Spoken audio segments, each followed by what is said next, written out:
Halo teman-teman semua, saya Yusriani. Saya akan menjelaskan pada teman-teman semua tentang bagaimana sih cara menyusun teks anekdot berdasarkan struktur dan aspek bahasaannya. Nah, yang pertama dalam membuat teks anekdot yaitu harus memiliki abstrak, di mana di bagian ini dalam teks anekdot itu adanya penggambaran tentang teks secara singkat, baik itu nama tokoh ataupun latar tempat. Yang kedua yaitu orientasi, di mana dalam penyusunan teks anekdot harus memunculkan sesuatu yang memicu terciptanya suatu konflik, karena tanpa pemicu tersebut konflik dalam teks anekdot tidak akan terjadi. Nah, yang ketiga yaitu krisis, di mana dalam teks anekdot harus memiliki puncak konflik dalam suatu kejadian, sehingga teks tersebut tidak terkesan membosankan dan lebih mudah menarik minat pembaca.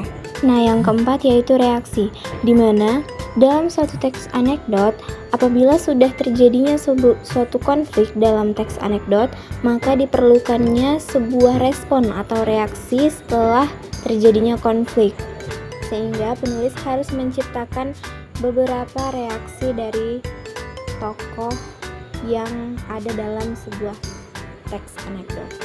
Nah, yang terakhir adalah koda, di mana sebenarnya koda ini tidak terlalu perlu dalam teks anekdot, namun apabila digunakan juga tidak akan mengubah dari isi teks tersebut, karena di bagian koda ini teks anekdot memiliki penutup yang akan mengakhiri cerita, di mana penutup tersebut akan menjelaskan bahwa cerita tersebut sudah berakhir.